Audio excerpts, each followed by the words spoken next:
Venezuela సార్వభౌమాధికారంపై America దాడులు చేసి ఆ దేశ అధ్యక్షుడు నికోలస్ మదురోను అక్రమంగా నిర్బంధించడం అంతర్జాతీయ న్యాయ సూత్రాలకు విరుద్దమని జన విజ్ఞాన వేదిక రాష్ట్ర అధ్యక్షులు మాజీ ఎమ్మెల్సీ కెఎస్ లక్ష్మణరావు తీవ్రంగా విమర్శించారు. గుంటూరులో జన చైతన్య ఆధ్వర్యంలో డొనాల్డ్ ట్రంప్ నియంత పోకడలు, వెనిజులా సార్వభౌమాధికారం రక్షించబడాలి అనే అంశంపై నిర్వహించిన చర్చాగోష్ఠిలో ఆయన మాట్లాడారు. వెనిజులాలో ప్రపంచ చమురు నిల్వల్లో 18% ఉండడమే అమెరికా దాడులకు కారణమని, ఆర్థిక లబ్ధి కోసం ఆధిపత్య ధోరణితో దాడులు చేస్తున్నారని ఆరోపించారు. అంతర్జాతీయ వాణిజ్యంలో చైనా ఆధిపత్యాన్ని తగ్గించాలనే లక్ష్యంతోనే ఈ చర్యలు చేపట్టారని తెలిపారు. అమెరికాలోనే డొనాల్డ్ ట్రంప్ కు వ్యతిరేకంగా నిరసనలు జరుగుతున్నాయని, డెమోక్రటిక్ పార్టీ కూడా ఈ దాడులను ఖండించిందని గుర్తు చేశారు. సెల్ ఫోన్ల చిప్స్ తయారు కావు అంటే అంత ముడిపడి ఉంది అక్కడ ఎకానమీ.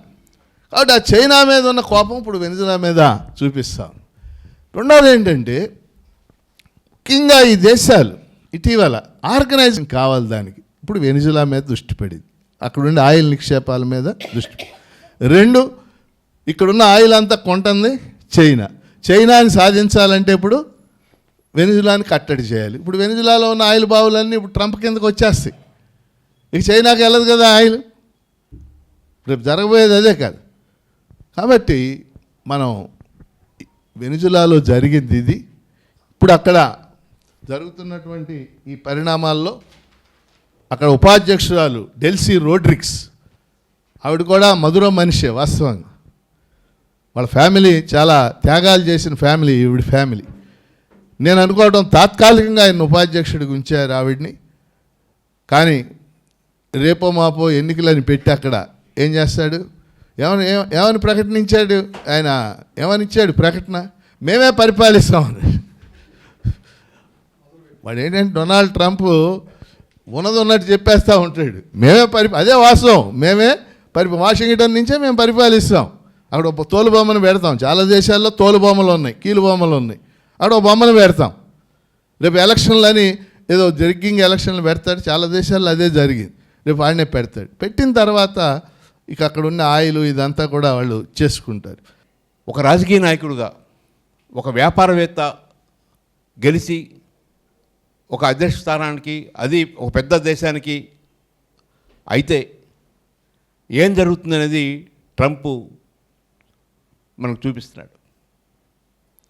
ప్రతిదీ వ్యాపార కోణంలోనే చూస్తున్నాడు. వెనిజులాలో దాడి చేసి ఆ ఆయిల్, ఆ చమురు నిక్షేపాలన్నింటినీ వశపరుచుకుంటే నా డాలర్ విలువ పెరుగుద్ది, నా సంస్థలకి, నా కంపెనీలకి లాభాలు వస్తాయి అని చూడటం. లేకపోతే ఉక్రెయిన్కి రష్యాకి గొడవ జరుగుతుంటే మధ్యవర్తిగా ఉండి ఉక్రెయిన్ భూభాగంలో నిక్షేపాలు ఉన్న చోట, గనులు ఉన్న చోట ఎలా వాటిని స్వాధీనం చేసుకోవాలి అని ఆ చర్చల్లో అది కీలక పాత్ర రావటం. ఇజ్రాయెల్ కొన్ని వేల మందిని పాలస్తీనుల్ని చంపుతూ గాజాని వశపరుచుకుంటూ ఉంటే అక్కడికి వెళ్ళి, గాజా చాలా సుందరమైన ప్రాంతం, ఇక్కడ రియల్ ఎస్టేట్ చాలా బాగుంటుంది, ఇది నేను రియల్ ఎస్టేట్ చేసి మంచి సుందరమైన భవనాలు కడతాను, మీరు అందరూ ఇక్కడ నుంచి వెళ్ళిపోండి అని చెప్తున్నాడు. ఇండియాకి పాకిస్తాన్కి మధ్య యుద్ధం వస్తే నేను వాణిజ్య ఒప్పందాలని, టారిఫ్లను వీటన్నిటిని ఉపయోగించి నేను ఈ యుద్ధాన్ని ఆపడానికి ట్రై చేస్తున్నాను, నాకు అనుకూలమైన టారిఫ్ నేను పెట్టుకుంటానని చెప్పని ఇక్కడ బెదిరించటం. మోడీ నా స్నేహితుడే, కానీ నన్ను ఎక్కువ సంతోషపెట్టడం లేదు. రష్యా నుంచి ఆయిల్ని దిగుమతి చేసుకోవద్దంటే దిగుమతి చేసుకుంటా ఉన్నాడు. తద్వారా రష్యా యొక్క ఎకానమీ, మూతపడుతున్న ఎకానమీని మళ్ళీ తిరిగి ముందుకు తీసుకొస్తున్నాడు. ఎక్కడైనా ప్రపంచంలో విదేశీ వ్యాపారం అనేది ఆ దేశం కోసం, ఆ ప్రజల కోసం, ఆ రాజకీయాల్లో స్వచ్ఛత కోసం పోరాడిన వ్యక్తులు అదృశ్యులుగా ఉన్న సమాజం అది. కానీ ఈరోజు ట్రంప్ వచ్చిన తర్వాత మొత్తం ప్రపంచం అంతా కూడా భయపడే పరిస్థితిని కల్పిస్తూ ఉన్నాడు. ఈ నేపథ్యంలో ఈ సమస్య మీద మనం చర్చించుకోవటం, ప్రపంచవ్యాప్తంగా ప్రజలు ట్రంప్ని వెలివేసే విధంగా ప్రపంచ వాణి వినిపించేటట్టుగా మనం కృషి చేయాల్సిన అవసరం ఉంది.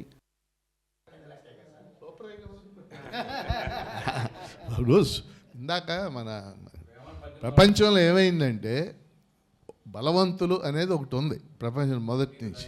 16-17 శతాబ్దాల్లో స్పెయిన్ బలంగా ఉంది, ఎందుకంటే వాళ్ళు అనేక ప్రాంతాలు కనిపెట్టు.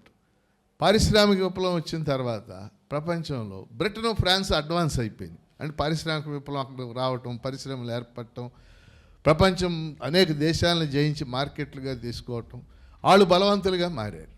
రెండవ ప్రపంచ యుద్ధం తర్వాత అమెరికా బలవంత రాజ్యంగా, అని బలవంత అంటే మైట్ అంటే ఒక శక్తిగల రాజ్యంగా మారిపోయింది. అంటే మిలిటరీ పరంగా, ఆయుధాల పరంగా, ఆర్థిక వనరుల పరంగా, వ్యాపార పరంగా అమెరికా శక్తివంతమైనటువంటి రాజ్యంగా మారిపోయింది. కాబట్టి దాన్ని వ్యతిరేకించే శక్తి లేకుండా పోయింది.